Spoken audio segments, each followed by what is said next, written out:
Okay, today we are here to discuss or to hear our speaker on the Israel-Palestine situation, which has been going on for over 7 decades. Many efforts have been made over the years to find a resolution to the issue, without any success. Israel keeps getting stronger. Palestinians continue to suffer. It seems there will never be peace in the region, or will there? Thanks to my good friends Tahir and Fazia Mohammed, we have a great speaker today, Robert Massoud, who is a Christian Palestinian. He is a frequent speaker to faith groups, activist networks, and student bodies, and has a deep understanding of the issues in Palestine. He will give us the history of the area and what has transpired over the years. And the question remains, will there ever be peace in the region? Robert, with that short introduction, please, the floor is yours. Thank you. Thank you so much. And I want to acknowledge the Baraza Group for an incredible level of interest in so many topics. And I'm very glad you've turned to this one because it is such an important one. It's one that affects everyone in the world at many levels. We have an idea that it's happening over there, but actually Israel-Palestine has a worldwide consequence. And it's everyone's, I think, duty to become involved and to educate themselves as much as possible. So also I'd want to acknowledge that this is a difficult subject. Many people have difficulty talking about Israel-Palestine. What I mean by difficult is not that it's complicated. It's not complicated. It's quite straightforward, and I want to demonstrate this today.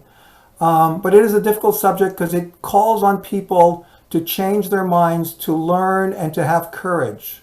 And that's what we're going to be doing today. I was asked to speak about history, the history of the region and such, but really, in a way, as you could tell, I'm going to actually switch to my PowerPoint here.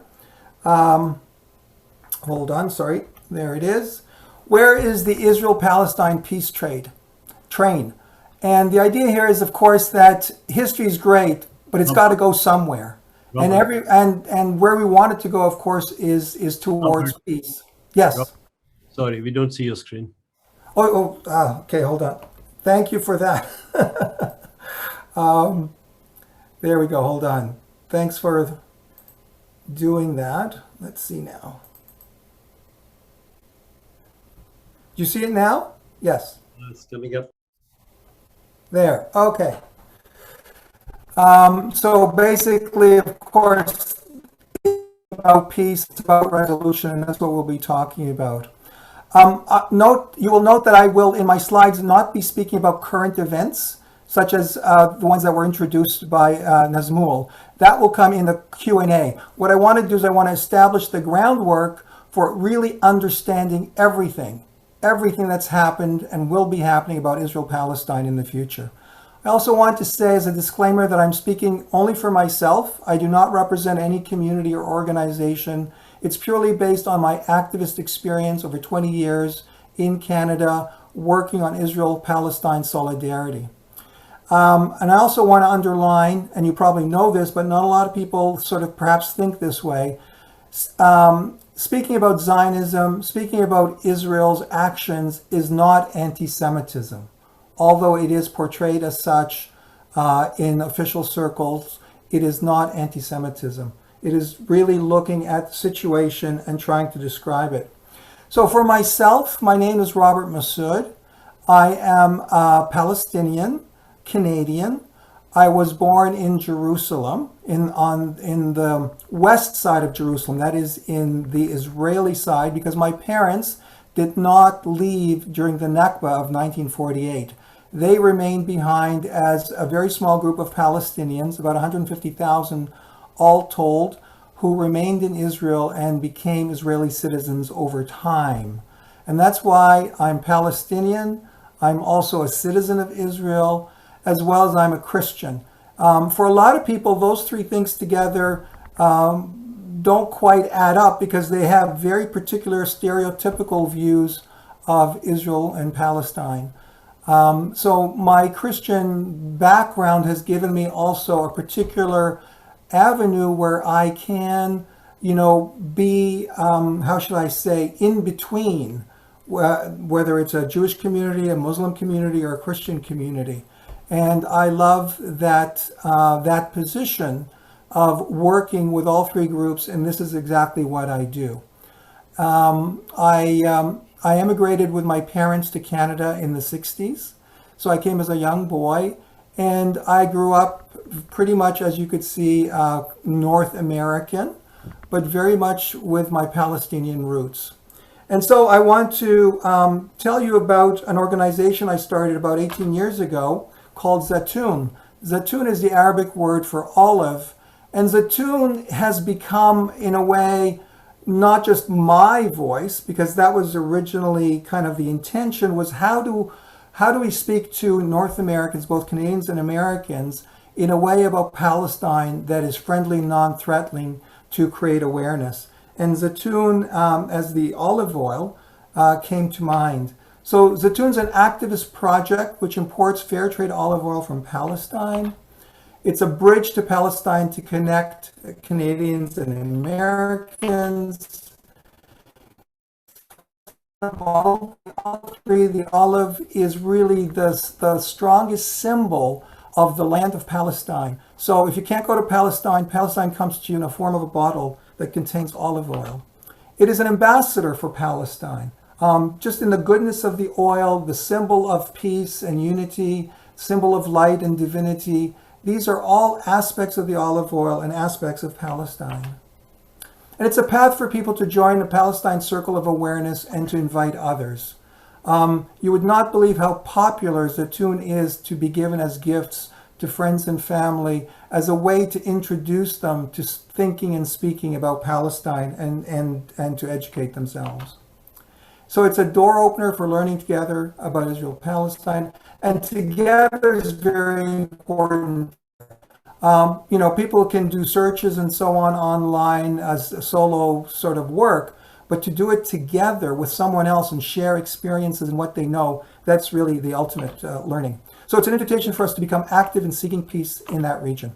And so we offer, as I said, we're not a food distribution company. We're very limited. We basically offer only 3 products, which is the olive oil from Palestine. We offer za'atar, which is a very traditional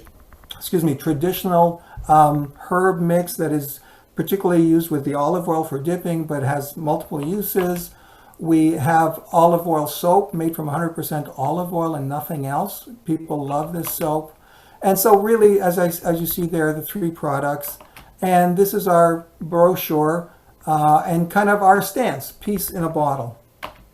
And this shows you basically the farmers from whom we purchase through cooperatives. These are farming families. They're all small farms. And we plant olive trees. We've contributed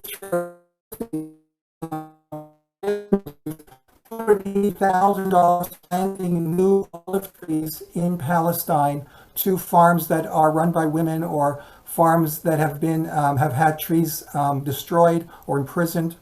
And so as I said, this has been going on for 15 years. It's a worldwide project. And worldwide, together in our resources, we've planted over 200,000 trees in that time period. We also use our proceeds to support a project called Project Hope, which brings recreational and educational opportunities to children in refugee camps in the city of Nablus, which is the largest city in Palestine. There's 4 refugee camps.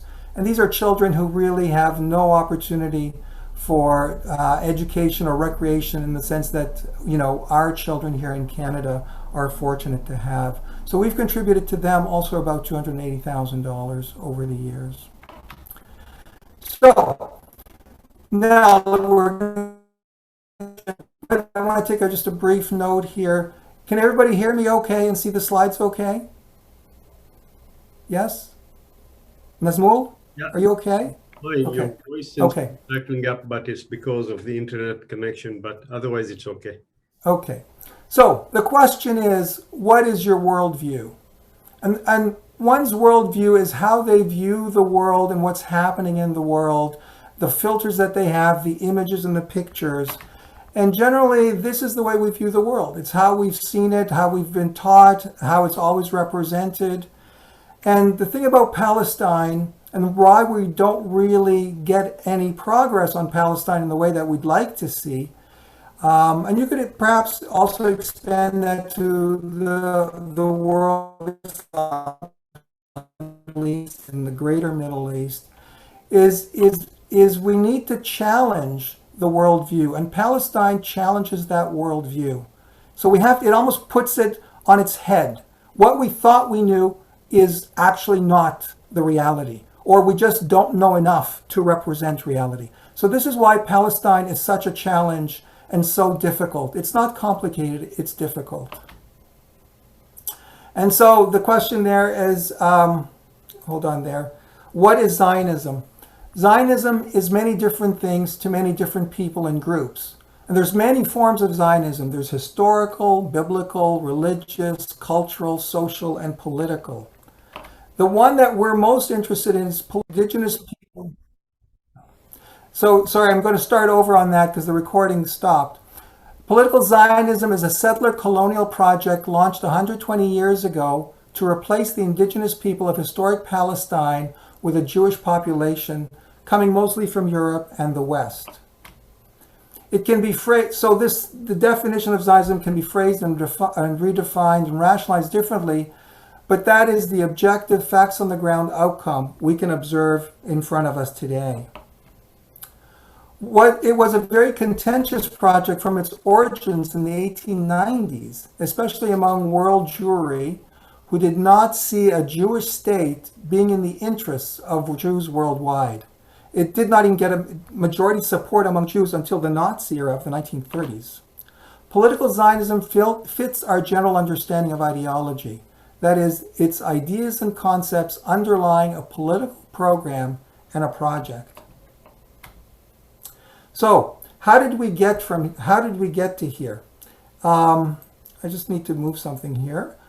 So this is what we have currently. This is something that we all can see, where basically all that's left of Palestine, or what is viewed as a Palestinian state possibility, is the Strip in Gaza and the broken enclaves in the West Bank.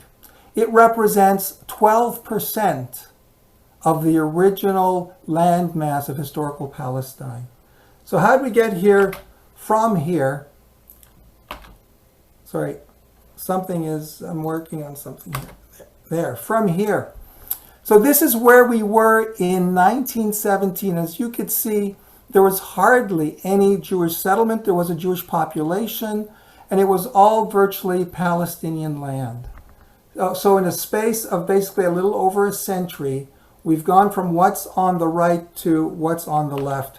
How did that happen? And so here's what we're looking at in over that period. So, and a key element is 1947. In 1947, right after World War II, the mass immigration of Jews to Israel and the beginnings of the hot war, so to speak, of the Israel-Arab War of 1948. So this is where things stood in 1947. Jews controlled or owned 6% of the land, and Palestinians 97% of the land. And as you recall, this is where we were in 1917. Virtually not much has changed. In that 30-year period, only 5% of the land what became Jewish owned. So if we look at the partition plan of the United Nations in 1947, this is what it was proposing. It was proposing two states, a Jewish state called Israel and an Arab state called Palestine. And what it proposed there was to give to the Jewish state 56% of the land when it only owned 6%. For Palestinians, they were left with 44% of the land. And And in the Jewish area, it was only 500,000 Jews living in that area, and 385,000 Palestinians living in the area that's in white. And so you could see that did not really work for the Zionist project, which was to have a Jewish state and a democratic state in Israel. So as a result, we had over the course of 1947 to 48 to 49, and I'll talk about that period called the Nakba, where it ended up looking like this. Essentially, the Jewish forces invaded, and through a period of time of ethnic cleansing, were able to come up with that final configuration. And then in 1967, through the 1967 war and the settler activities and Oslo, we came to this, and I'll be going through this in much more detail. And what we have here, as you could see, is just from this graph, a situation of the population growth from the 1914, which was basically 40,000 Jews among almost 700,000 Palestinians, representing 7% of the population, to 1946, when 1/3 of the population became Jewish, or was Jewish. So essentially, in a 30-year period, you had mass immigration of approximately 550,000 Jews. So you can imagine what that means into a small country. And Palestinians originally were very welcoming to the Jewish immigrants that came to Palestine in 1920s and so on. But then they realized that they were immigrating in order to replace them and to dominate them, not as immigrants into, as we think of Canada as a country of immigrants. So what happened from 1900 to 1949? Many things happened from the first Zionist Congress in 1897, which put out political Zionism as a plan. The First World War and the fall of the Ottoman Empire, which was a key date. The Sykes-Picot Agreement, where Britain and France decided to divide up the Middle East. The Belford Declaration, which basically said to the Zionists that they were in favor of a Jewish state, and on and on and on. So the thing there is, I could go on each one of these lines for a significant amount of time, because you have books written on each one of them. But that's not what we're going to do. What I'd like to do is really, I just want to show all the various levels of details here. But the final thing that we should note is that the process. The process here was to build up essentially Jewish immigration and infrastructure. And at the same time, I'm struggling here because I've got something on my screen here that I'm trying to get off. Hold on, sorry.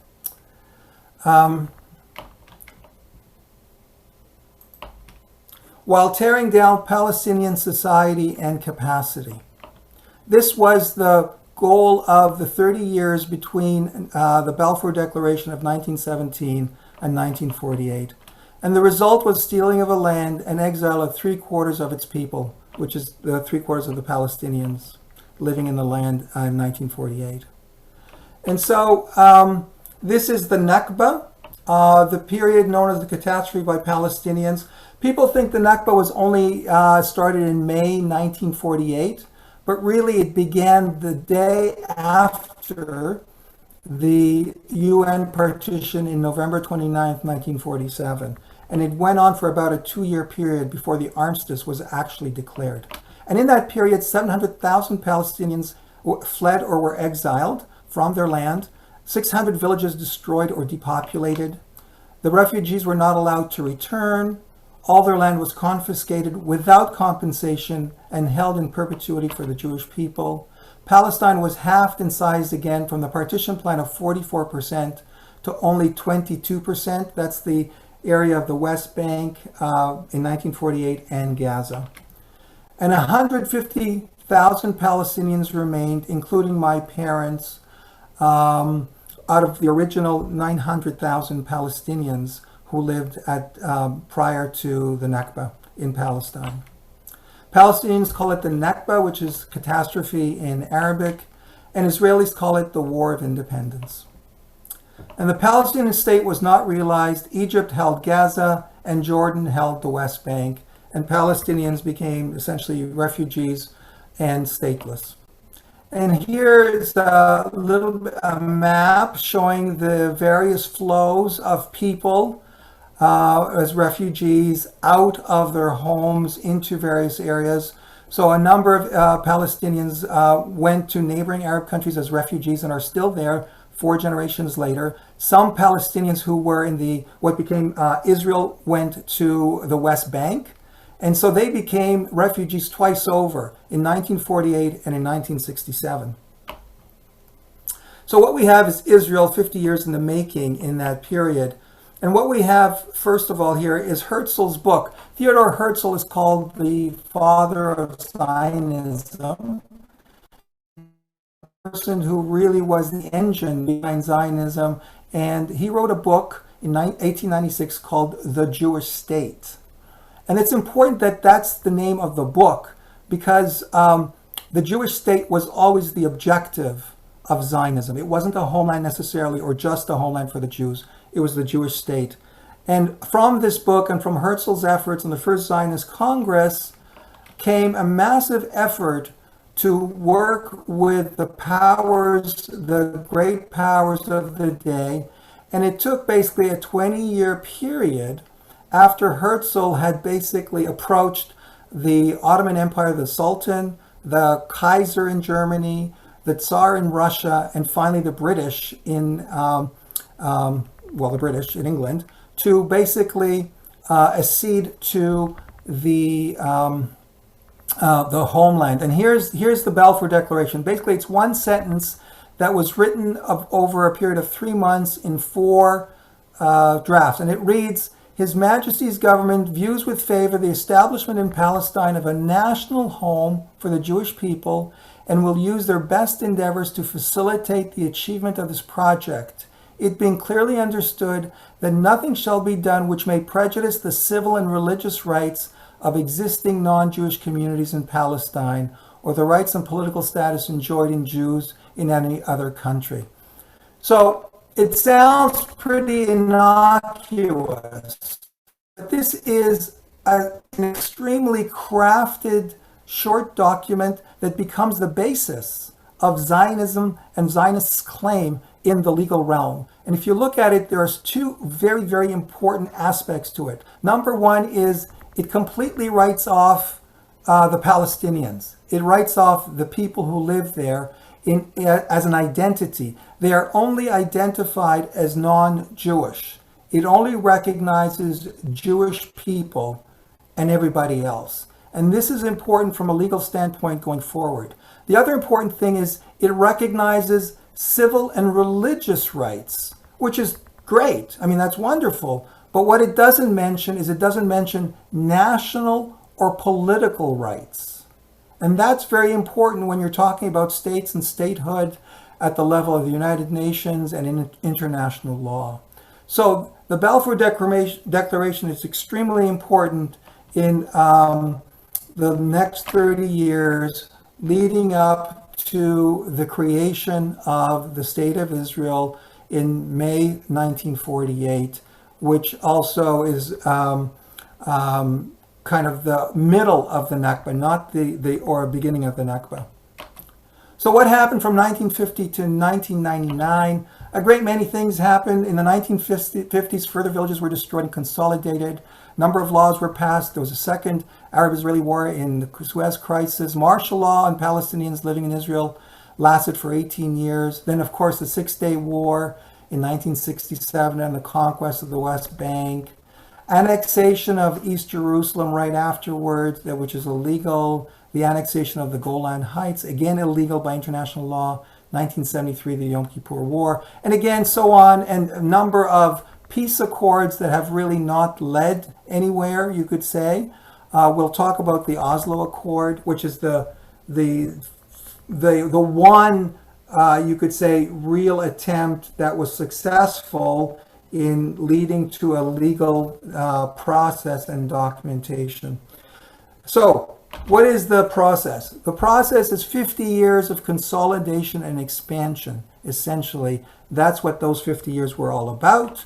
And the result is a stranglehold across the entire area of mandated Palestine.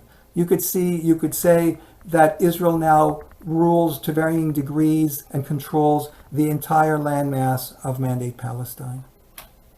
What happened since then, from 2000 to now, the Second Intifada, with the Popular Palestinian Revolt, the war on terror as a result of 9/11, the building of the separation wall or the apartheid wall, Israeli settlers leave Gaza, and the siege begins. The bombing of Gaza, we just saw the fourth one, if you could believe there have been 4 of them so far. The Israeli embassy moves to Jerusalem, the passage of the nation-state law, the deal of the century, and now this year, of course, the expropriation of Sheikh Jarrah, Silwan, the Gaza bombings that were mentioned by Massoud, and the 4th national election in Israel in 24 months.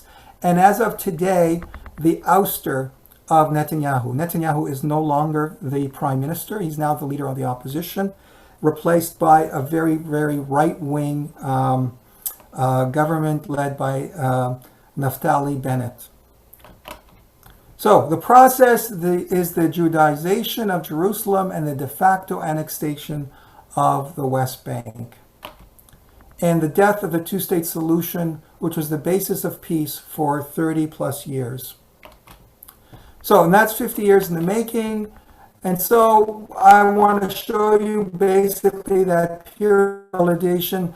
This is the Alon Plan from July 1967. It was actually developed before the Six-Day War. And what it shows here, why this is important, is it shows that there was a plan prior to 1967, which was a war that was previously planned, and there is ample evidence in Israeli archives, military archives, that it was planned and premeditated in advance. And what this shows is basically how the West Bank will be ruled after it has been occupied and taken over in 1967.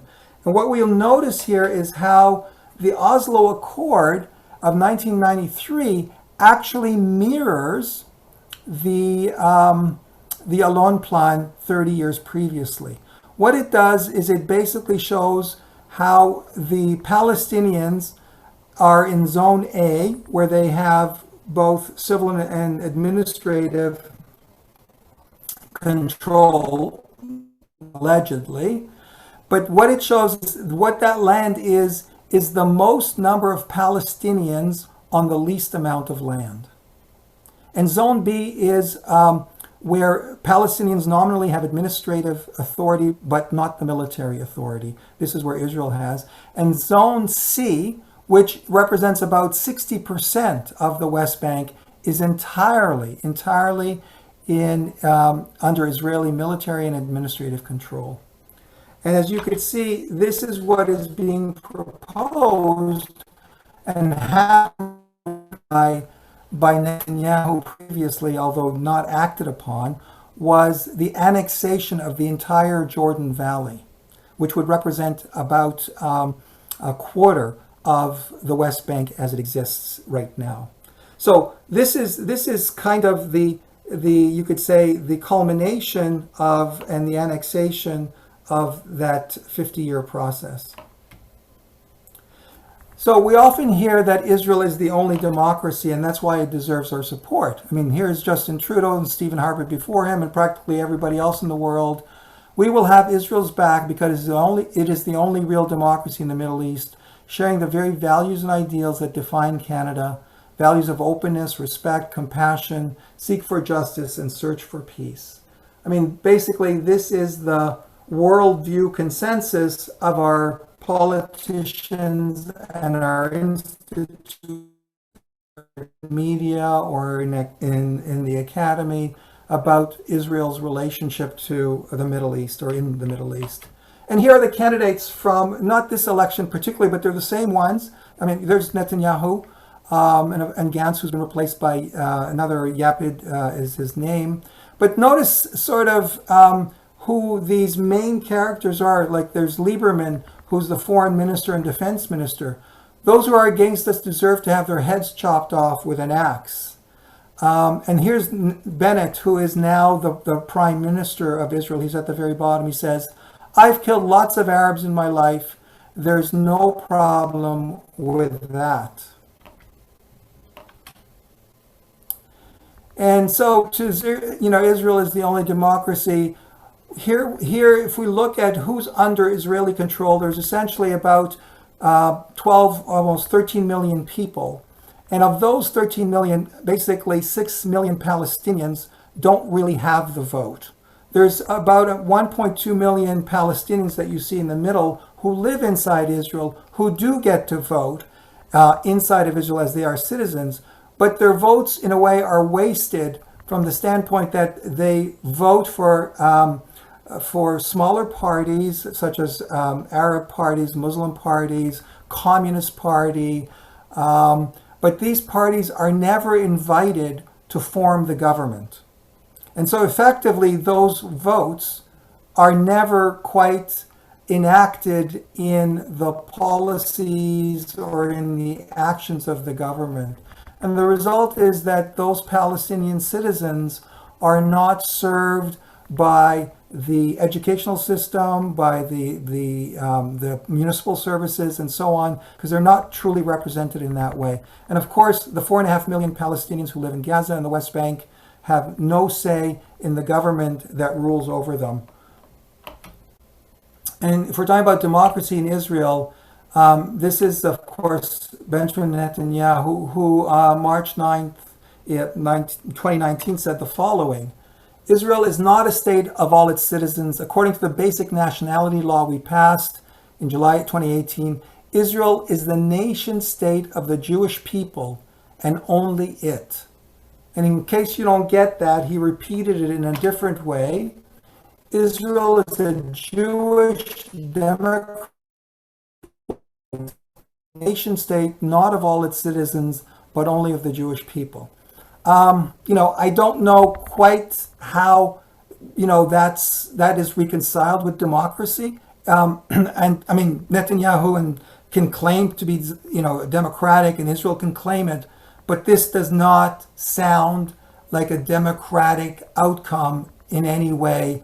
What it does say is Jewish supremacy in a democratic state, but those two things actually cancel each other out. That is not a democratic state is really a state for all its citizens to be treated equally, regardless of ethnicity or religion or race and such. And here we have an example of a Knesset member, her name is May Golan, who said the following: outside my house I see, shit and spit and psychopaths. You can see it in their eyes, people, Palestinians, who just want to kill me, but nobody believes us. We're racist because we want to preserve our lives and our sanity. So I am proud to be a racist. I'm proud to be a racist. I'm a racist to preserve my life. Then I'm proud. So this is not just anybody. This is from a Knesset member and a key Likud party member. And this is also representative, not of everyone, of course, but a good part of the Israeli attitude towards Palestinian. This is not an ordinary man. He's the editor and of the Culture and Literature Supplement of Haaretz, considered Israel's finest newspaper. He said in a Facebook post the following: en route in the West Bank, I looked on the Palestinian villages alongside the Jewish communities, and I thought of how the Palestinians murder is a type of sport or enjoyment, perhaps a substitute for erotica. From that perspective, we will never have anything culturally in common with them. Regarding this evil and undignified people living among us, we can only yearn for the land to vomit it out, because it isn't worthy of this land, which is full of Jewish blood that it has spilled.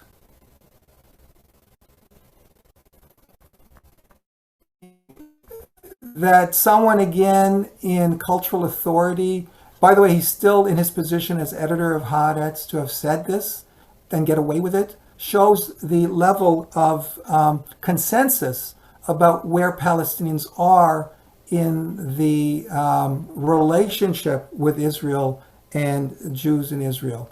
And how can we have peace under that? And to counterbalance that, of course, there is always Jewish Israelis of courage who will stand up and say, who's a journalist, interestingly enough, for the same newspaper, Haaretz. And she's been a journalist for the last 25 years for Haaretz. And Haaretz prints some of the most amazing things against the interests of Israel, you could say. And she says, young Palestinians do not go out to murder Jews because they are Jews, but because we are their occupiers, their torturers, their jailers, the thieves of their lands and water, their exilers, the demolishers of their homes, the blockers of their horizon. Young Palestinians, vengeful and desperate, are willing to lose their lives and cause their families great pain because the enemy they face proves every day that its malice has no limits. So we come to really what I think is the key point of the presentation. It's Israel in one slide. To me, this one slide helps us understand what Israel is all about in the past, in the present, and in the future, if everything goes as it likes. So Israel wants three things, and it only wants three things, but they're three big things. They are a Jewish state, wants to be a Jewish state. It wants to be a democratic state, and it wants all the land of Mandate Palestine. The reality is, though, it can only have any two in combination. That's been the records thus far. So, from 1948 to 1967, you could conceivably say that it was most successful both in that it had a Jewish state and a democratic state, in that there was a Jewish majority and it did achieve those two things that it wanted, those two goals, but it did not have all the land. If we look at 1967 after the 60s, the present, it has two of those goals, but it doesn't have the democratic one. It's basically an apartheid state, and necessarily needs to be if it's going to control not a foreign population, but a population that is not Jewish. So it claims to be the Jewish state legally, and it does say that, and it has all the land, but it's not a democratic state, but an apartheid state, both in practice in the West Bank and in Gaza, but even within its own borders inside of Israel, 1967, pre-1967, there are 65 discriminatory laws against Palestinians about where they can live, what they can access, and the like. So, if we want to look at where it can go in terms of being a democratic state and having all the land, then it would no longer be a Jewish state. At that point, it becomes one democratic state where Palestinians and Jews and everyone else lives in historic Palestine or Mandate Palestine in equality. This is really the only time that it can have those two things. Now, if Israel absolutely requires the three things, or needs then that requires a genocide of the Palestinians. And it's only under those conditions that it could fulfill its goals of being a Jewish state, a democratic state, being that there will only be Jews and all the land. And so this, to me, begins to explain what Israel is after and what drives all of Israel's policies and actions. Being a Jewish state, a democratic state, and all the land. So, where's the peace?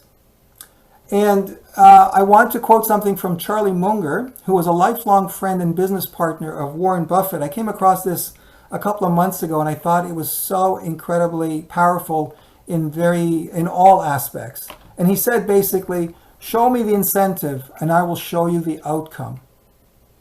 And so we could see in Israel-Palestine, we can understand the outcome, but we could also understand it because where are the incentives for peace? There are no incentives for peace, and therefore there is no peace. I mean, Israel wants a democratic state, a Jewish state, and all the land it's after, and that's what's driving all its actions. So, and the question is peace the valid or useful concept or model for Israel-Palestine? So we have Israel's three goals: a Jewish state, a democratic state, and all the land.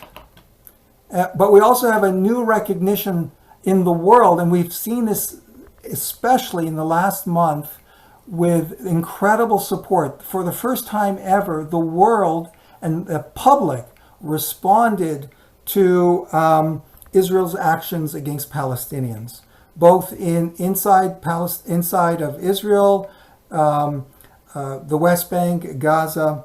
And so for the first time, people are seeing the racism of the Jewish state. They're seeing the apartheid of the democratic state and the settler colonialism involved in wanting all the land. So with the prism of those three things, the Zionist narrative is beginning to unravel in the rest of the world. And the Zionist narrative is really the key to Israel's power, not militarily, but public relations wise, and in its relationships with the rest of the world, that has given it a blank check to do as it wishes.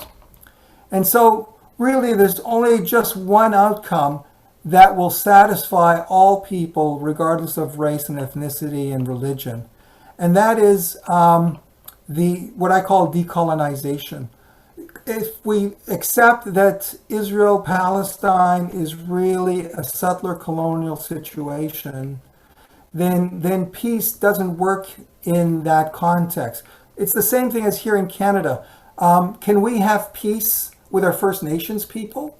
That concept doesn't really quite work. What we really need in decolonization is to dismantle the structures of colonization and the instruments that make it possible. And that's when we can move to a new future of one democratic state for all. And this is what I would imagine, aspire to in Canada. It's not a question of peace, it's a question of how do you decolonize. And no country has actually done that, but what we are seeing is the need to get there. As we could also say for South Africa is in a similar situation.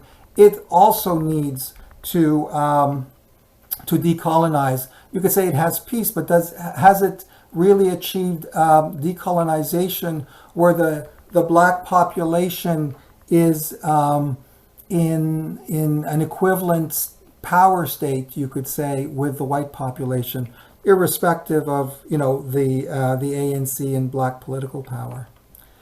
And it's under under one democratic state that we actually achieve freedom, equality, and justice, which is really the key to where we want to be, whether it's in Israel-Palestine or in South Africa or in Canada. So what can I do?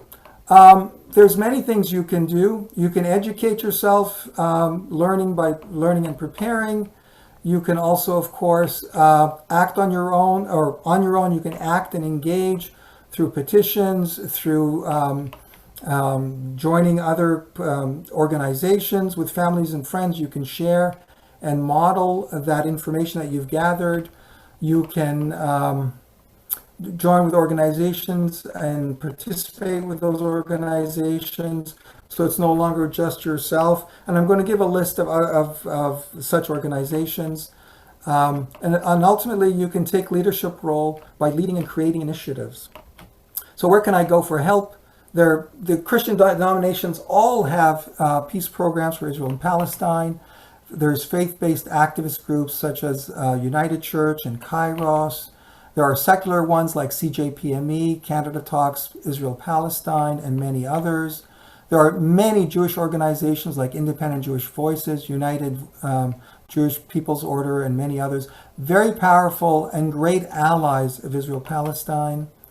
There are many also not as many vocal ones, but there are small groups sprinkled across Canada that are combination of Palestinian, Arab-speaking or Arab-based, and Muslim. There are student groups at the university level, such as the Muslim Student Associations, SPHR, Israel Apartheid Week, and so on. And there's, in the labor movement, has also been strong in Canada for Palestinian solidarity. There are international NGOs like Amnesty and Oxfam. And then, of course, there's sponsored olive harvests prior to COVID, where a great number of Westerners went to Palestine to witness and to protect farmers during the harvest season. And so there's many terrific avenues for learning, websites for news and analysis, and tons of lectures and podcasts on YouTube and Vimeo and the like. And we have Zatoon as well to help along the way and make it that much more friendly and non-threatening. Here are 3 items that I'd like to mention that give you a large number of resources you can turn to. The first one is a 24-slide overview from CJPME that gives you a lot more detail of what we've just gone through. There's a 2-page summary of the Nakba of 1948 if you want to understand the Nakba, what happened. Also, all the myths around the Nakba, these are available as PDFs for download. And a 2-page resource sheet on Palestine looking at videos, news sites, history sites, books, and such. I think Nazmul will circulate this PDF with links on it that you can visit. And so I want to invite you to read the writing on the wall. It's for Palestine: hope, fraternity, love, freedom, solidarity, justice, faith, dignity, and peace. It is actually written on the wall, and please be part of it. This is the formal presentation, and now I would like to invite you for questions and answers. We can talk about any aspect of the presentation or move into current affairs or a mix of them. I understand that the questions can be written down in the chat. Will be the person asking.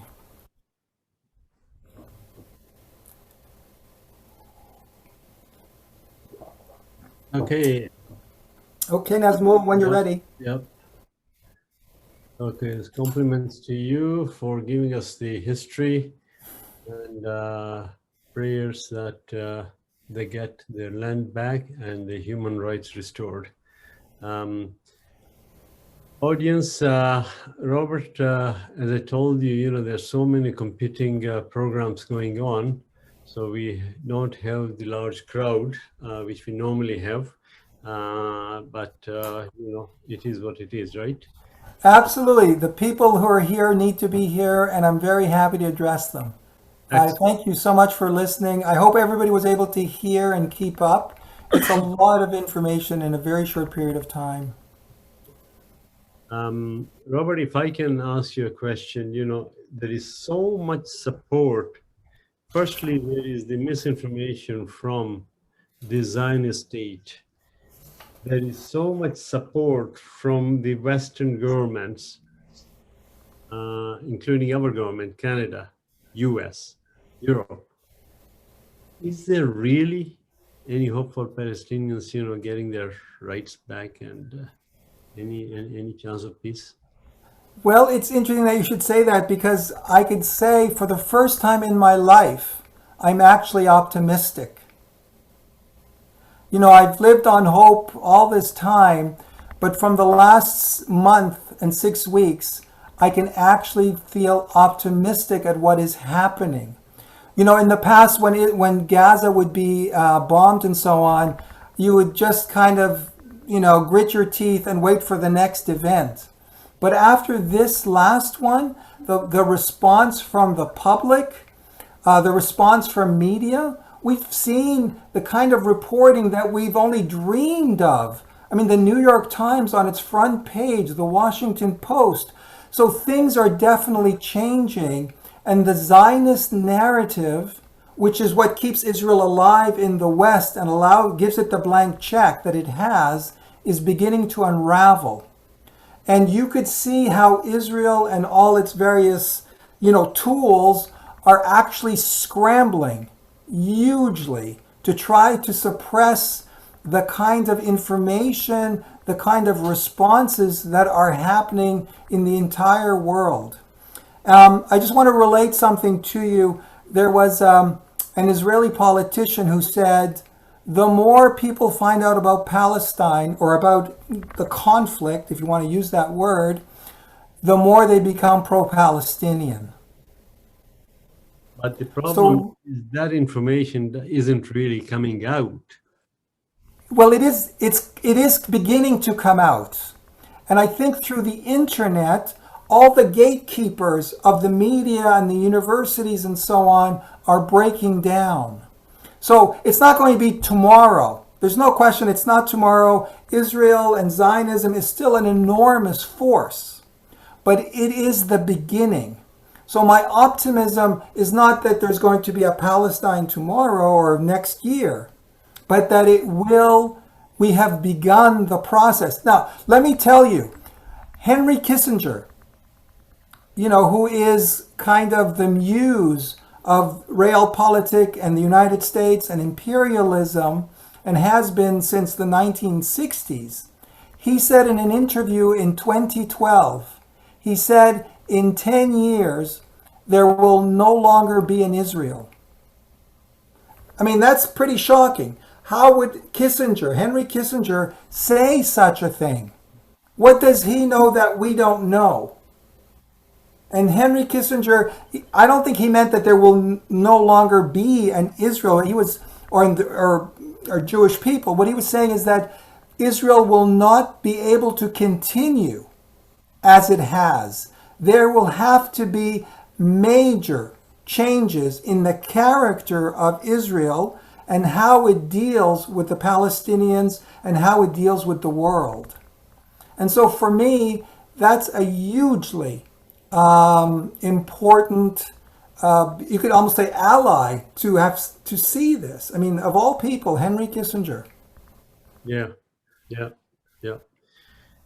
I mean, you say that, New York Times and Washington Post and all that, but still the language they use, the BBC and even the CBC and, the language they use, the Israeli children were killed, but Palestinian children died. Yeah. Come on. Absolutely. Yes. Well, you're absolutely right. There is this huge bias. You could even call it racism that treats Israel and Jews very differently than Palestinians and Muslims. But what's happening, though, things are changing because through the murder of George Floyd and the movement, the Black Lives Movement, there has been a tremendous shift in consciousness about racism. So the kind of racism that you're mentioning about how we view different people in their value of their life, that's changing. Again, not overnight, but the consciousness of racism is changing, and that's going to make the difference. So there's three things that are going to really make changes. One is the consciousness about racism, and that includes not just Black people, but also Muslims and Palestinians. And that's very significant. And we can be disappointed because, for instance, with the London terrorist attack, they're calling it a truck attack, right? So there's an example of a bias where something is not being called for what it is because it happened to a Muslim family. So that needs to change as well. And it will change. And we have to have faith that it will change. The second thing is rising awareness of settler colonialism, particularly in a country like Canada and across the English Anglo world, which is basically settler colonial enterprises. And the third one is also a beginning of a shift where people are recognizing that anti-Zionism is not anti-Semitism. Right. Okay? That's really, people are, now, when I say people, I mean real people. The people in power, like the institutions and the governments, they don't still see that. So we have two levels of reality. Reality on the street with millions and millions and millions of people versus the reality in the boardrooms. So for instance, the IHRA, which is the International Holocaust Remembrance Association definition of anti-Zionism, that has been accepted in Canada, in Ottawa, and in Quebec City, but not through public debate. They were all approved and in council, in camera, behind closed doors, because that's where Israel's power is behind closed doors at the highest levels. It's not on the street. So the Palestinian struggle is on the street. We don't own the boardrooms. We don't own Ottawa yet. But through the people, things will change. Through the people, through the media, and then ultimately through governmental institutions. So that's what I mean by optimism, but not, tomorrow. It's a very long road. Yeah. Yeah. All right. A couple of questions. How have Palestine's neighboring countries, Muslims, Arabs, they haven't really helped Palestine, or how have they? And I think not coupled with that, but the second question is the significance of Hamas. Right. Well, for the first question about the Arab neighbors, I mean, it's what could we expect of them? I mean, these are countries that are basically dictatorships. They are countries that have been, you could say, purchased by the United States. The United States has huge influence on them, and Israel has huge influence on the United States. So, at that level, those countries are very limited in scope and what they can do. And those countries, the people of those countries, again, I think are very much with Palestine, but the leadership and the elites of those countries are basically in the pocket of the United States and also of Israel in their cooperation. And we could actually see that in the Abraham Accords with the Emirates and Bahrain that have opened, channels with Israel in that way. And then the other thing is, what do we expect those Arab countries to do? Reasonably, what can they do? They're not going to war against Israel. We don't want them to go to war with Israel. So that sort of the Arab countries, what does that mean? That they speak Arabic, the Arabic speaking doesn't necessarily mean that they have a responsibility to the Palestinians as such. It's the Palestinians who have to look after themselves in solidarity with the rest of the world, and the Arab countries can join it. But the Arab countries, just because they speak Arabic and are Muslim, to me, doesn't make them necessarily responsible to solve it. And they can't solve it. It's not theirs to solve. They can participate and be involved in a solution, but they can't dictate that solution. The only people, it seems these days, who can dictate are people like the United States, primarily, countries like Canada that could lend some support to that resolution, and the UK and the EU. And these have been the bastions of basically Israel's influence. So they're the countries who are actually the ones that should be called upon to do something, not the Arab countries. So this is not meant to put the Arab countries off the hook, but certainly they're very constrained in what they can do. And the question about Hamas, Hamas is many, many things. Hamas, unfortunately, in the West, has been the whipping boy of Palestine and the whipping boy of the Palestinian people. Hamas exists as a political party, but it also exists as a social agency that supports people, feeds people, educates people. And Hamas was designated a terrorist organization, I think, in 2004 or so. And the designation, I think, is typically a strategy to put someone on the outside of respectability, so to speak, and to legitimize their, or to delegitimize them and make them a target. So to me, I don't really have a problem with Hamas as such, certainly not the way that it is portrayed.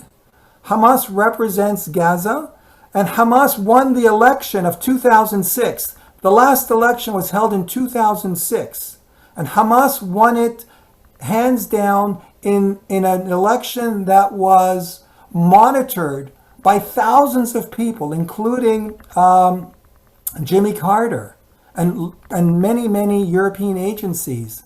And it was thought to be the most integral democratic vote in most of the Arab world. But yet it was, the whole thing was, I don't know what the word is basically thrown out by Israel and the United States and made invalid. How could that be? So had Hamas stood, had the election results stood, we could have had a very different outcome, right? So, and this thing of Israel-Hamas war, you look at it everywhere. That doesn't make any sense. Hamas is not a state. Hamas is not even a government. So, this is really just a smokescreen to basically say war on Gaza. It's not Israel-Hamas, it's war on Gaza. And so I don't mean to necessarily defend Hamas, but Hamas is not the enemy as such either. Hamas is just an entity that is going to be part of the solution. But we can't make it part of the solution if all we seek to do is demonize it. Moving on. So we have a question here. Where is it? Holocaust. So Israel or the Jews went through that. You use the word genocide in Palestine. How come no one's talking about Holocaust on Palestinians and genocide? I mean, only in private circles and, on these activist networks. But you don't see that word in main media or the serious papers or anywhere. Right. Well, okay, so the word Holocaust has very specific meaning. And the way it is used popularly is actually not correct. Holocaust in the Bible, and the way it should be meant, is a sacrifice. It's a burnt sacrifice. That's the meaning of the word Holocaust. And the word Holocaust for what happened in the 40s in Germany actually was not used until the 1960s. So Jews in Israel and around the world used to call what happened Shoah. It was called the Shoah, not the Holocaust. The Holocaust came into popular usage in the 1960s when Israel needed another reason to support itself. And Norman Finkelstein, who you may have heard of, a scholar, a historian, a political scientist, who comes from a Jewish family.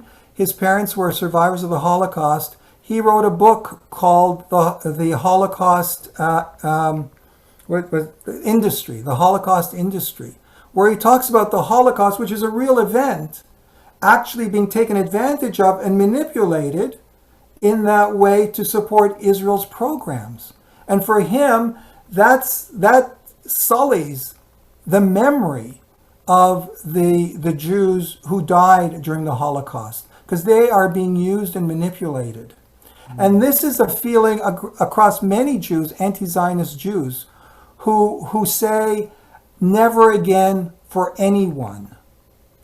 So you could say that Israel and Zionists basically talk about the Holocaust in terms of never again, from a very inclusive or exclusive kind of way, never again for the Jewish people. But there are Jews, they're the Jews, I think, who are the most honest and have integrity, have a universal relationship where they say never again for anyone, not just the Jews. And so, so really the real word to describe is genocide, not Holocaust. Holocaust is a very specific, abused word with a lot of baggage. Right. Genocide is much more the accepted, clear definition of basically ethnically cleansing a people from a land using various means, not necessarily just death, but death being obviously the ultimate finality of it. Right. Hassan, I'll give you a chance. The rules were that you put your questions in the chat, but I'll make an exception. We just wanted to make sure that we get the. I know you, so you're okay. No, that's fine. I'll just ask one question, and then you can ask in person, Hassan. Okay, the Arab nations around Israel, can they not provide some of their own land to relieve the overcrowding in the refugee camps? Now, I know there are so many already in Jordan and in Syria and some neighboring countries. And I used to hear that maybe if US really wants to support Israel, maybe they should give one of their states or to form a Jewish state. So anyway, your comment. Well, yeah. So the thing there is, this has been actually a Zionist argument, which says, well, why don't they just get absorbed into the Jordan or Lebanon or Syria, and that's a very convenient way to solve the problem. First of all, those countries are quite populated themselves. They don't necessarily need more people, and they have limited resources. That's talking about those countries themselves. But then the Palestinians don't necessarily want to become citizens of Syria or Lebanon or Jordan. They want to go back home. They want to go back to where they lived and where their father came from or their grandfather came from, and they are entitled to it. So really, you could say that what the responsibility of the Arab countries are, where there are refugees, is to treat the refugees as best as they can and give them the human rights they deserve, but not to solve Israel's problem. So it's hard to say this because we are humanitarian. We want what is good for people. But the Palestinian problem is not a humanitarian problem. It is a political problem. And the problem is political Zionism. And the only way to solve the Palestinian humanitarian problem is through politics, is through what I had said earlier, one democratic state for all peoples who live there and who lived there in the past. And there is lots of land and capacity inside of historic Palestine to absorb the refugees. Israel says, oh, no, we can't take them and so on. But there's an organization called the Palestine Land Society that has done a study that shows most of the land and the villages that have been taken in 1948 are still very much barren. And they are ready to take back the people who were expelled and exiled from those villages. Hassan, can you unmute yourself? I'm trying to unmute you, but I can't for some reason. I have unmuted myself. Good. That's what I see. Thank you very much for the opportunity, Nazmul. I did not know the rules, but the rules are made to be broken anyway. So thank you for the opportunity. I think a lot of the questions that I have had in my mind over the years have been asked and have been eloquently responded to. I agree with Robert's view that the consciousness of the people has been high over this latest issue in Palestine. But I do not, Robert, with respect, share the level of enthusiasm. I wish I did share your enthusiasm the way you come across.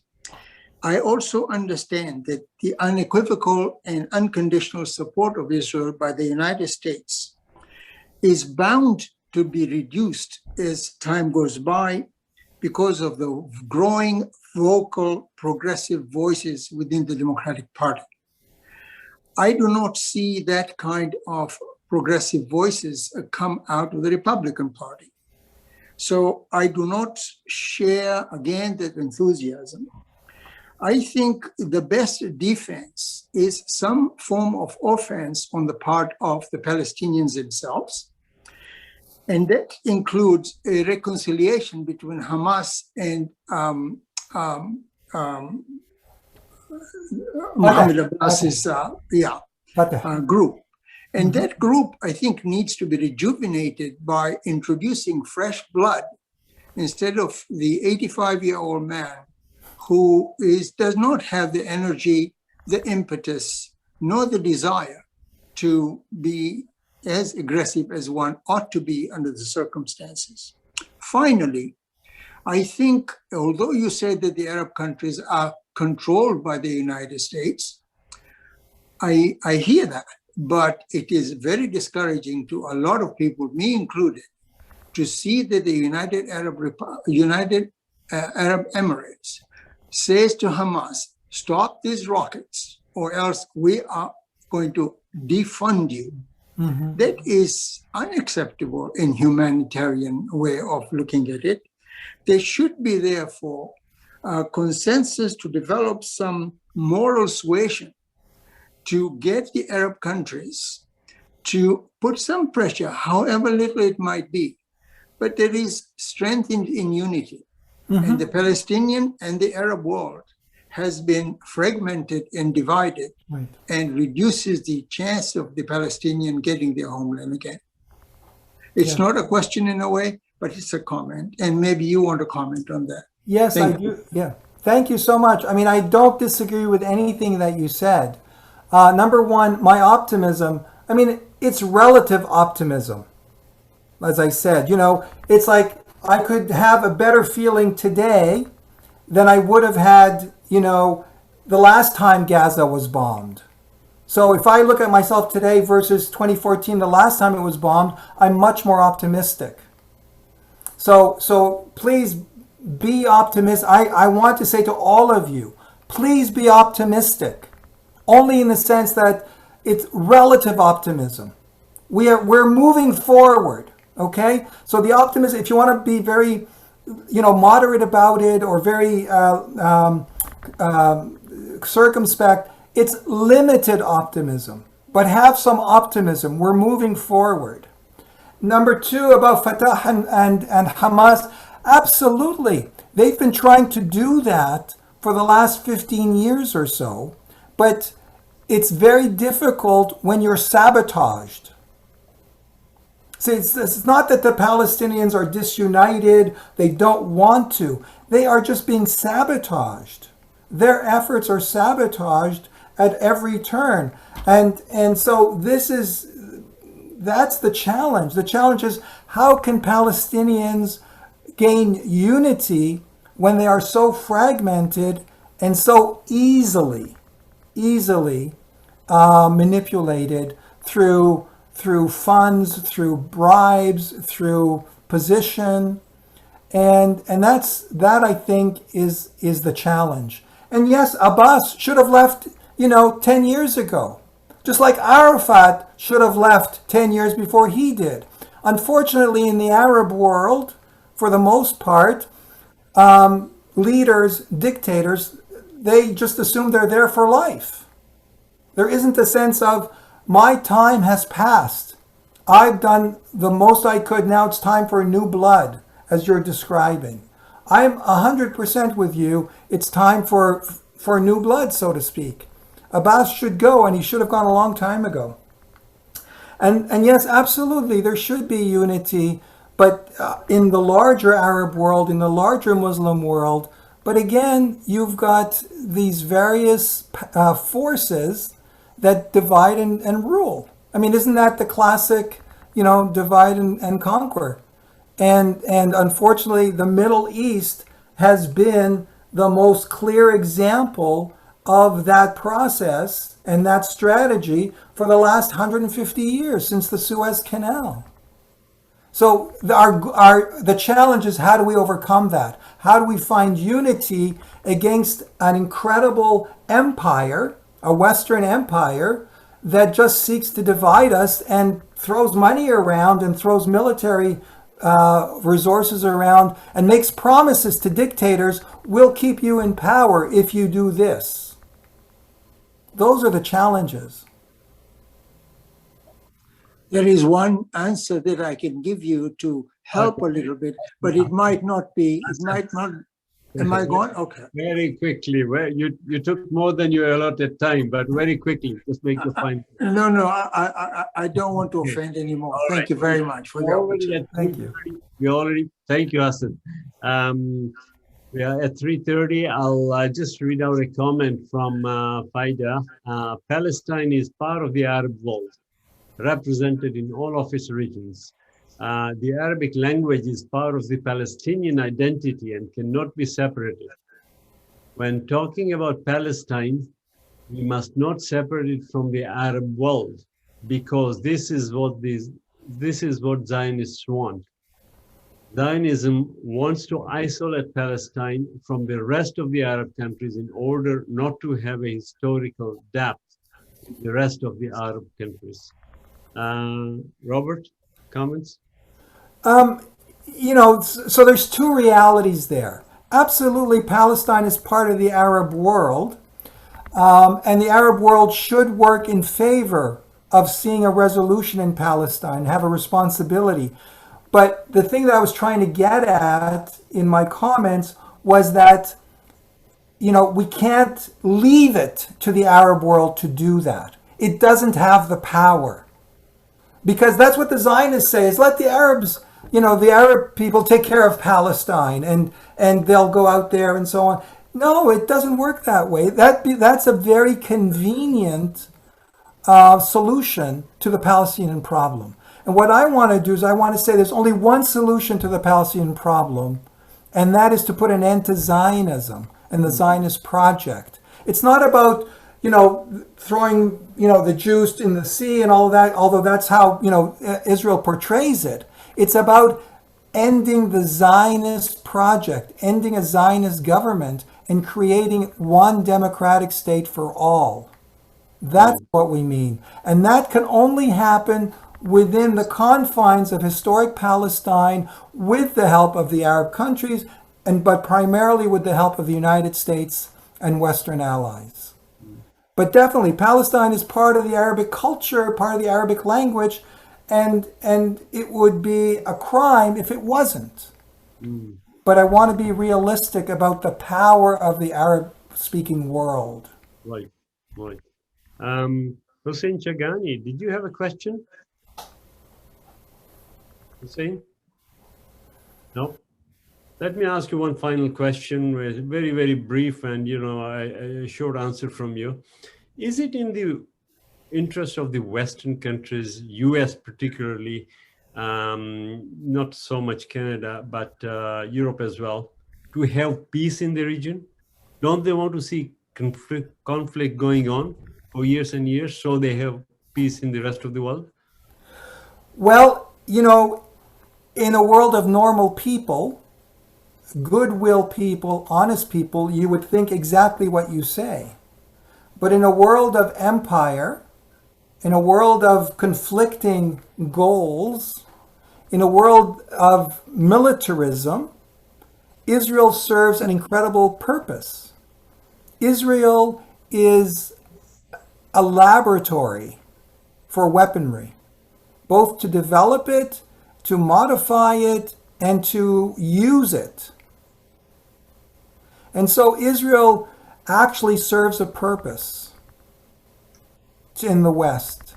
And that's why the West supports it. I mean, there's many reasons to support it, but one of those reasons is in the military sphere.